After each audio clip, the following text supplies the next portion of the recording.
기억하는 감사라는 제목으로 2020년 추수감사 예배 설교를 하겠습니다. 코로나19를 지나면서 보내는 이 감사절에 어려운 발걸음이지만 함께 예배 동참해 주신 우리 성도님들께 먼저 감사를 드립니다.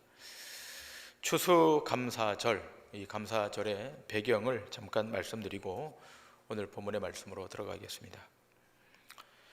추수감사절이라는 이 기독교 절기를 성경에서 찾는다면 구약시대 맥추절로 정할 수가 있습니다.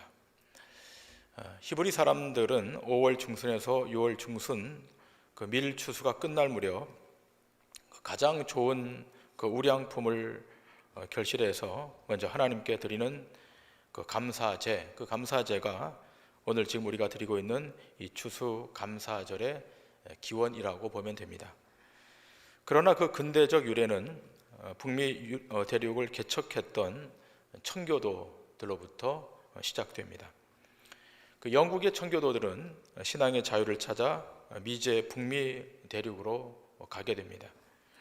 청교도들이 북미로 오게 된 그 역사적 배경은 영국 헨리 8세와 제임스 1세 또 찰스 2세 때 있었던 그 종교 박해가 그 배경입니다. 그 순례자들의 조상들이라고 불리는 이들 청교도들은 1600년대 초기부터 신앙의 자유를 찾아서 대서양을 건너 미 대륙으로 이주하기 시작합니다. 그 중에서도 102명의 청교도들은 메이플라워호를 타고 신앙의 자유를 찾아 그 북미 미 대륙으로 이주한 것이 직접적인 유래입니다. 이 청교도들은 영국 그 남해안 그 플리머스 항구에서 1620년 8월 5일 메이플라워를 타고 미 대륙을 향해 항해를 시작합니다. 그림 파일이 하나 올라올 텐데요. 이 배를 타고 그들은 1620년 8월 5일 출항하게 됩니다. 그러나 출항 초반에 배가 고장이 나서 다시 귀향하게 되고 한 달 후인 1620년 9월 6일 결국 이 메이플라워만 25명의 선원과 102명의 청교도들이 승선해서 미국 대서양 중부지방 버지니아를 목적지로 삼고 재차 출발을 하게 됩니다. 남자 78명, 여자 24명, 전체 102명이 출발했지만 항해 도중에 한 명이 사망하고 또 한 명은 배에서 출생하게 됩니다. 그들은 그해 11월 11일 버지니아 대신 미국 동북부 매사추세츠에 있는 그 케이프 코드 해안가에 도착을 했고 그곳에서 약 5일 동안 답사한 다음 11월 16일 플리머스 항에 정착하게 됩니다. 현재의 미국의 플리머스 항, 그림이 또 하나 올라올 텐데요. 현재의 항의 모습입니다. 63일간 3,400마일, 키로수로 따지면 5,440km의 멀고도 긴 그리고 위험한 항해 끝에 여기 닻을 내리게 된 것입니다. 그들은 영국을 떠날 때 그 영국의 항구의 이름을 따라서 이곳을 플리머스라 이렇게 명명합니다. 이들이 도착했던 날은 토요일이었고 주의를 지키기 위해서 그 길고도 지루하고도 위험한 항해를 거쳤음에도 불구하고 배 안에서 주의를 보내게 됩니다. 그러나 이 청교도들은 도착한 후 형언할 수 없는 어려운 난관에 직면하게 됩니다. 11월 중순 도착한 그들은 강풍과 눈보라치는 혹독한 추위, 또 질병과 부족한 식량, 또 들짐승의 위협, 거할 집 하나 없는 절박한 상황 앞에 맞닥뜨리게 됩니다. 결국 그해 1620년 겨울 2개월 안에 102명 가운데 50여 명이 사망하게 되고 운명을 달리하게 됩니다. 이렇게 고생 끝에 청교도들은 북아메리카로 건너온 다음 그 다음해인 1661년 가을 하나님께 감격스러운 첫 추수 감사 예배를 드립니다. 추수했던 그 곡식들 가운데 가장 좋은 것들을 골라서 그 열매를 하나님 앞에 드리게 됩니다. 그들의 기도 중에 이런 고백이 있습니다. 우리는 대서양을 건너와 여러 신앙의 동지들을 잃었습니다. 그러나 하나님은 우리에게 기대했던 것보다 더 많은 것을 주셨습니다. 모든 것이 하나님의 은혜이며 이곳에서 마음껏 주를 찬양하겠습니다. 이 모든 것에 감사하며 하나님께 이 첫 열매를 드립니다. 이렇게 감사제를 드린 다음 가장 먼저 했던 일은 교회를 짓는 일이었습니다. 청교도들은 통나무를 잘라서 먼저 교회를 짓습니다. 그렇게 교회가 완공되자 그 다음에 학교를 지었습니다. 그리고 마지막에 그들이 기거할 집을 지었다 그럽니다. 이렇게 시작된 추수감사절이 지금 21세기까지 이어지고 있는 것입니다. 자, 이렇게 그 추수감사절의 출발이 되는 말씀이 오늘 본문에 기록되어 있습니다. 하나님은 이스라엘 백성에게 이 절기를 잊지 말고 꼭 지킬 것을 명하십니다. 오늘 본문 21절에 이렇게 기록되어 있습니다. 이날에 너희는 너희 중에 성회를 공포하고 어떤 노동도 하지 말지니 이는 너희가 그 거주하는 각처에서 대대로 지킬 영원한 규례니라. 이 감사절은 모세가 제물을 받기 위해 고안해낸 것도 아니고 이스라엘 전통에 의해 계승 발전된 민속 문화도 아니었습니다. 또 제사장들이 모여서 결의해서 제정한 것도 아니었습니다. 하나님께서 사람이 쉽게 감사를 잊어버리니까 절기로 만들어서 감사를 잊지 않도록 했던 제도였습니다.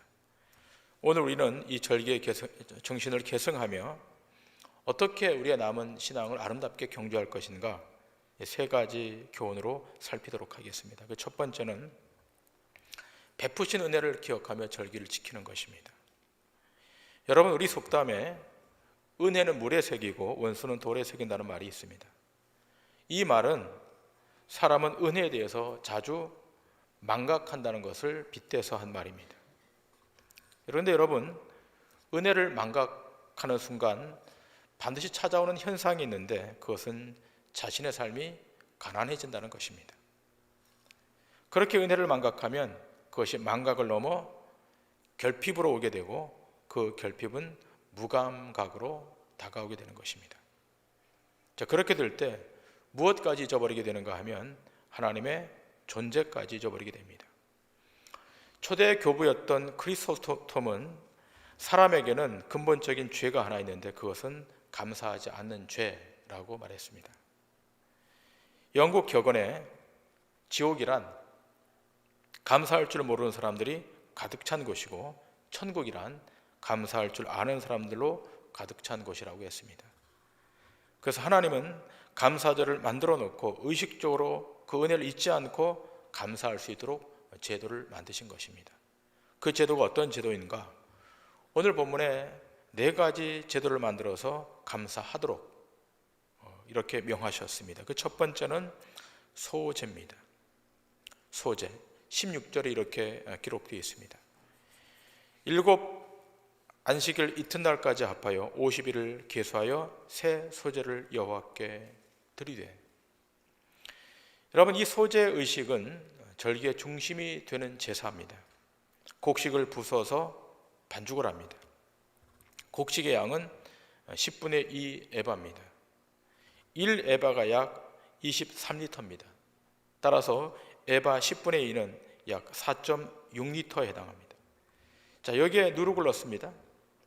일반적인 그 소제 의식에서는 누룩을 넣지 않는데 여기는 누룩을 넣습니다. 누룩을 넣는 이유는 하나님께서 베풀어 주신 그 풍성한 곡물을 기뻐하고 그것을 기념하는 것이었기 때문입니다.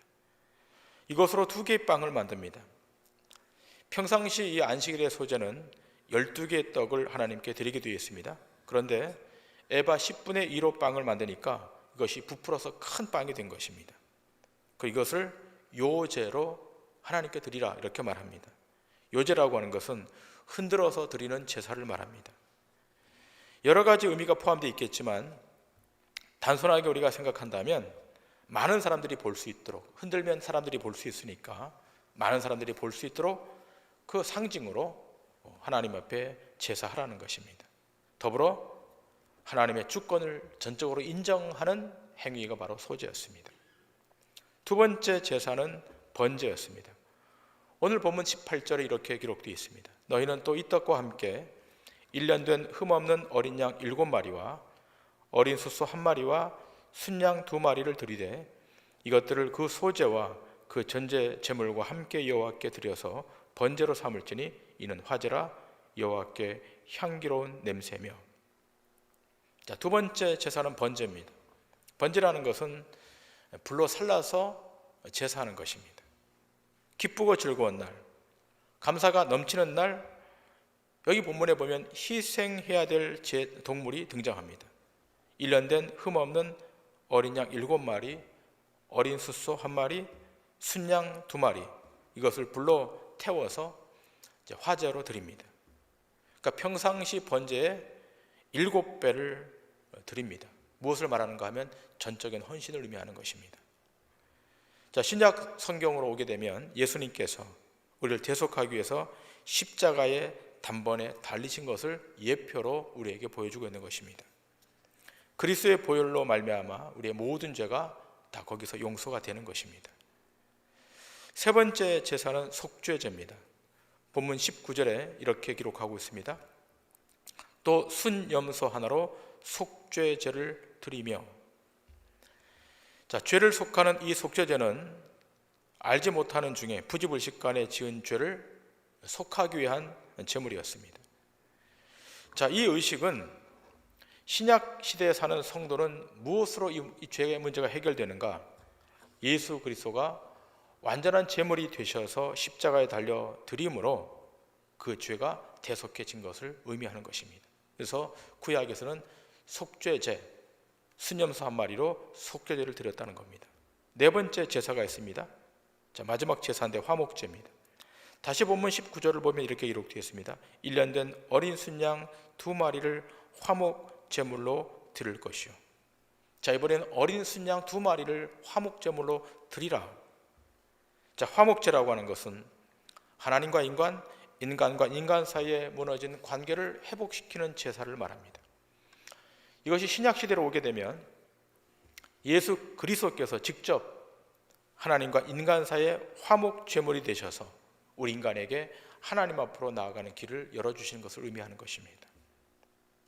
하나님이 직접 화목케 하심으로 우리 모든 인생들이 하나님 앞에 나아가는 은총을 얻게 된 것입니다. 그러니까 죄 용서받은 것, 회복된 것, 우리가 하나님 앞으로 담대히 나아갈 수 있는 이 모든 것이 다 하나님의 은혜임을 오늘 성경 우리에게 교훈하고 있는 것입니다. 자, 그런데 여러분, 일단 어떤 사람들은 이것이 어떤 은혜냐라고 변명할 수 있겠습니다. 그러나 우리의 삶을 가만히 들여다보면 하나하나 해부해보면 은혜 아닌 것이 하나도 없다는 것입니다. 이스라엘 백성들이 애굽에 기거할 때 그때 이스라엘 백성들은 아무것도 가진 것이 없었습니다. 그런데 참 감사하게도 하나님께서 은혜로 그들에게 가나안 땅을 허락해 주셨습니다.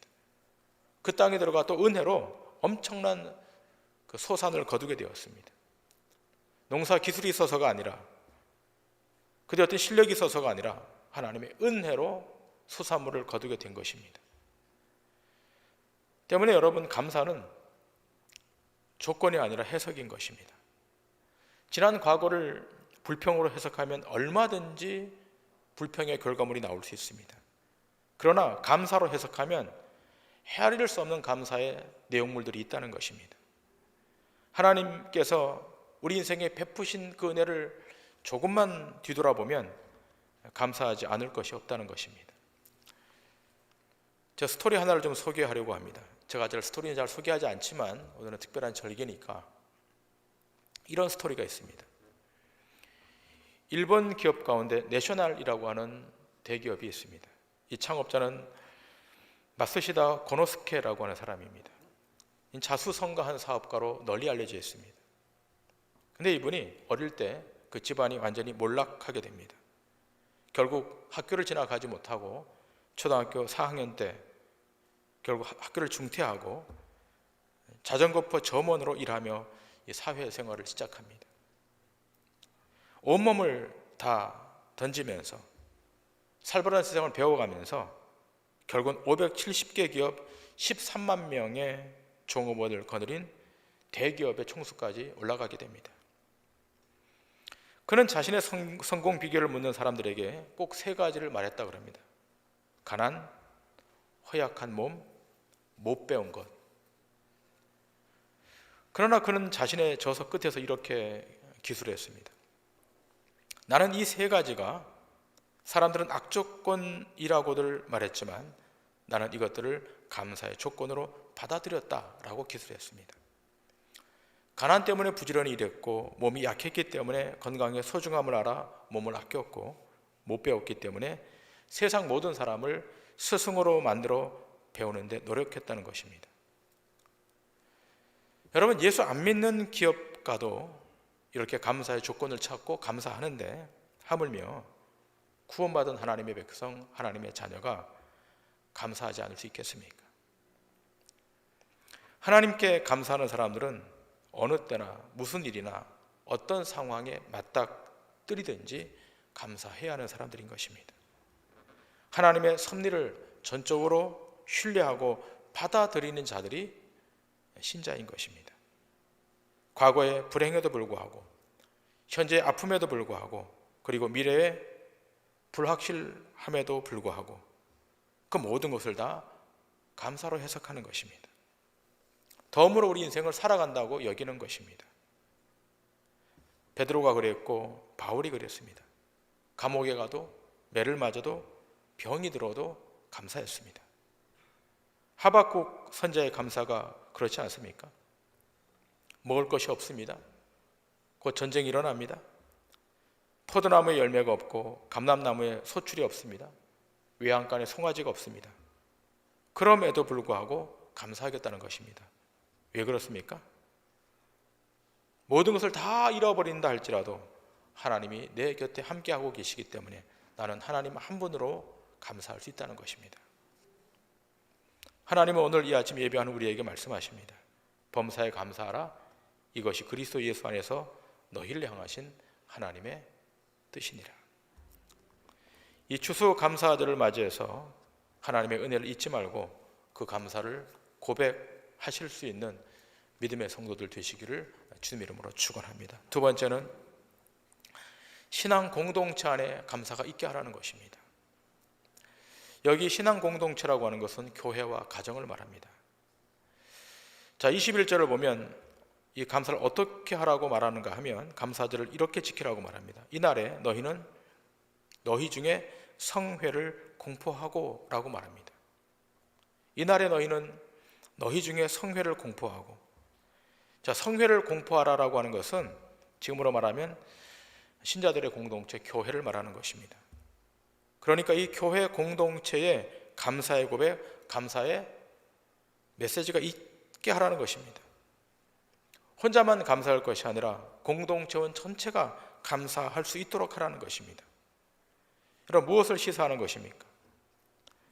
인생의 모든 것은 오직 여호와께로부터 시작된다는 것을 다시 한번 우리에게 확증시키는 놀라운 은혜인 것입니다. 자, 교회 공동체 안에 무엇이 필요한가? 감사가 필요하다는 것입니다. 그 교회가 건강한 교회입니다. 자, 한 걸음 더 나아가 본문 21절을 다시 보시면 그 세대 안에 감사가 있도록 하라라고 말씀하고 있습니다. 자, 21절을 보면 이렇게 되어 있습니다. 거주하는 각 처에서 대대로 지킬 영원한 규례니라라고 말합니다. 대대로 지킬 영원한 규례. 자, 여기 대대로라고 하는 말이 중요합니다.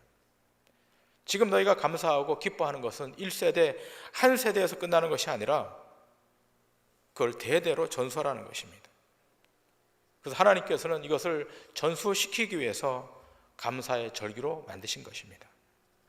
여러분, 여러분의 세대에 감사로 끝나면 안 되는 것입니다.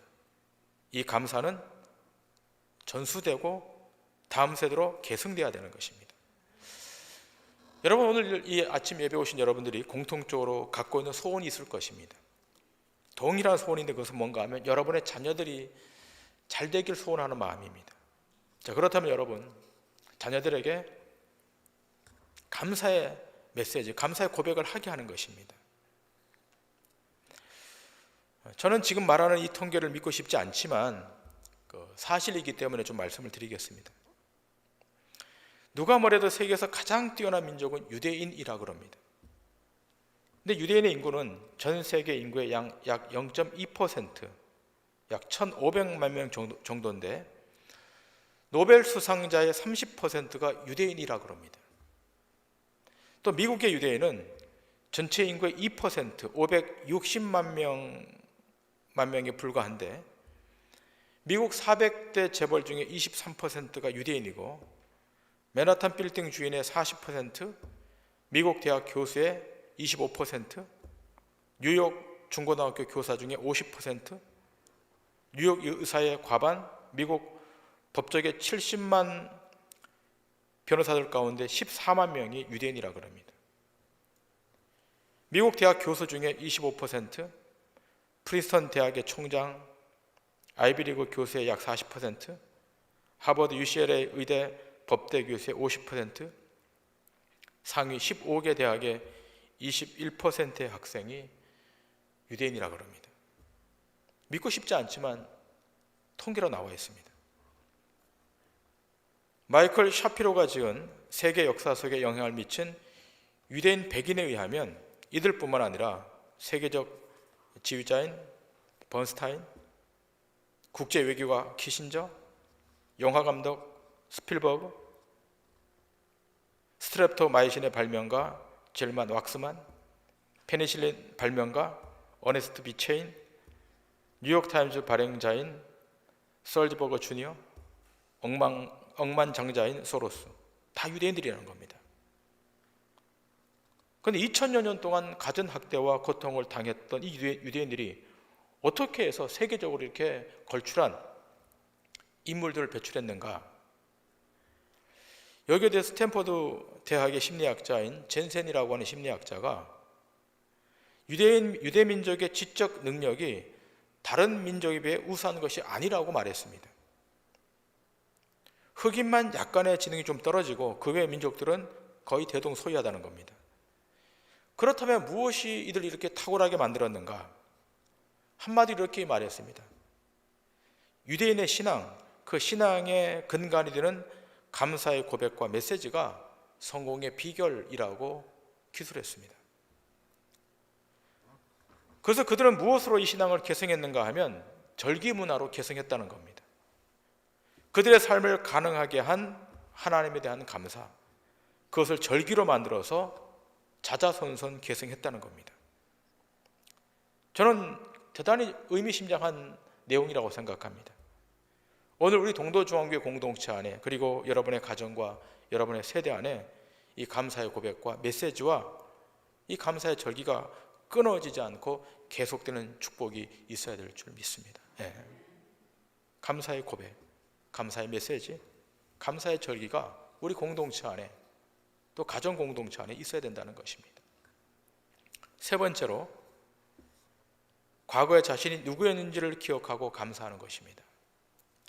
신명기 16장 12절은 이렇게 증거합니다. 너는 조심하여 너를 애굽 땅 종되었던 집에서 인도하여 내신 여호와를 잊지 말고. 자, 지금 모세는 이스라엘 백성들에게 너희가 과거에 애굽에서 종살이했던 종이었던 그 신분을 잊지 말고 기억하라는 것입니다. 너희들은 과거에 종이었다는 겁니다. 여러분, 1970년대 우리나라 경제 상황은 필리핀, 대만보다 못했던 아주 열악한 국가였습니다.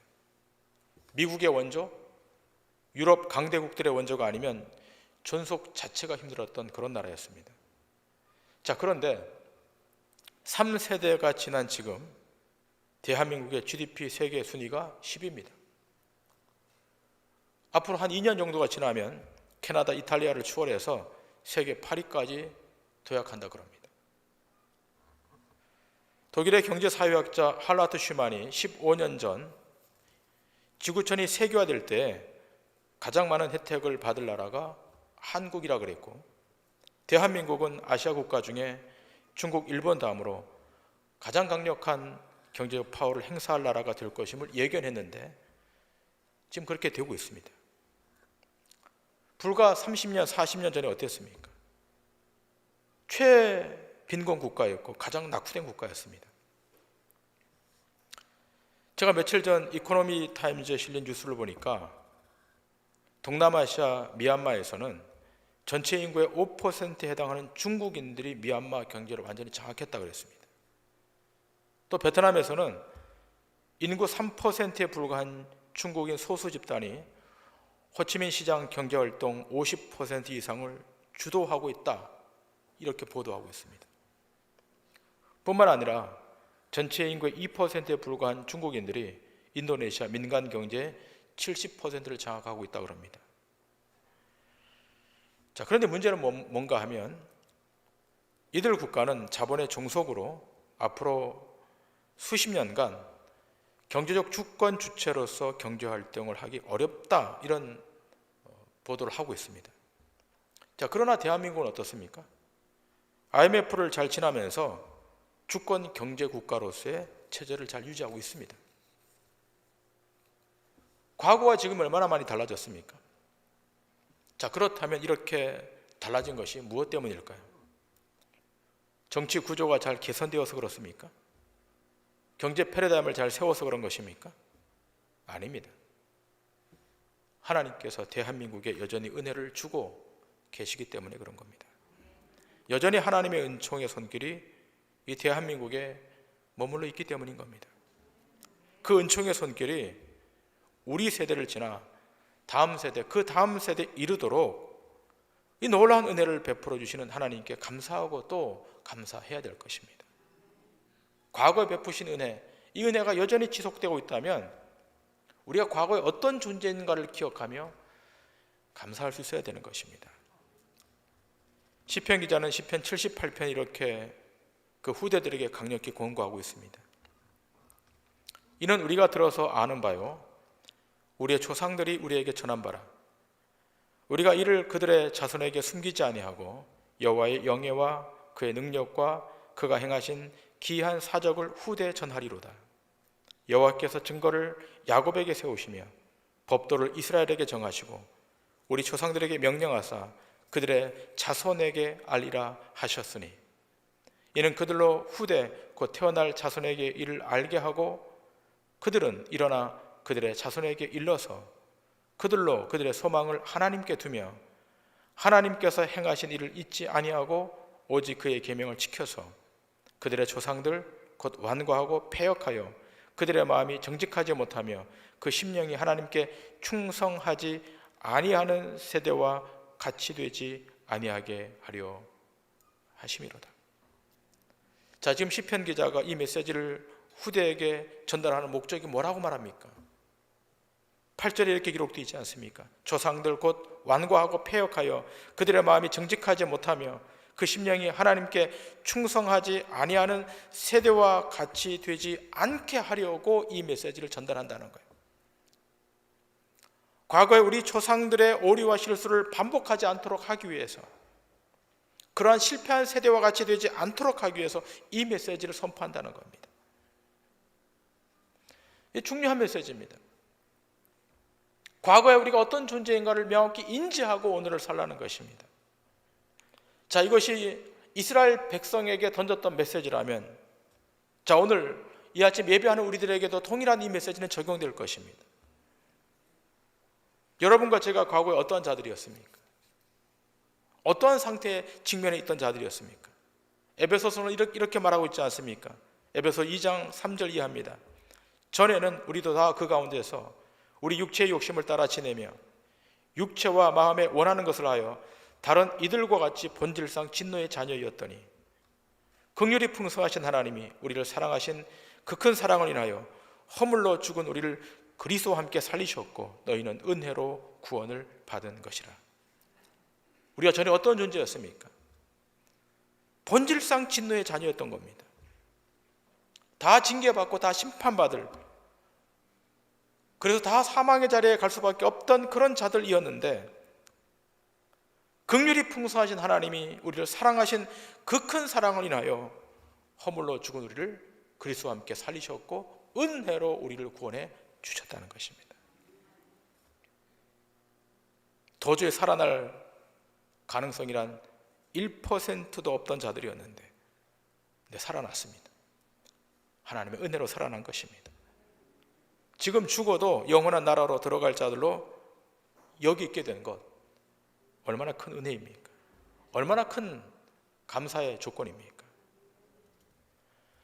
여러분, 비록 우리가 코로나19를 지나지만 이 코로나가 우리의 영혼은 못 건드는 거예요. 여러분과 제가 구원받은 이 놀라운 신앙적 확증을 취소시킬 수가 없어요. 그 어떤 것으로도 안 되는 거예요. 그러므로 감사하셔야 돼요. 코로나19를 지나지만 날마다 감사하셔야 돼요. 청교도들이 그 악조건 속에 추위에 맹수에 토착민의 공격에 수십 명씩 죽어나가는 가운데서도 불구하고 하나님 앞에 감사했듯이, 그래서 그 유산을 전수했듯이 오늘 우리도 감사하고 우리의 신앙의 유산을 우리 다음 세대에 전수해야 되는 거예요. 얼마나 감사의 조건들이 많습니까?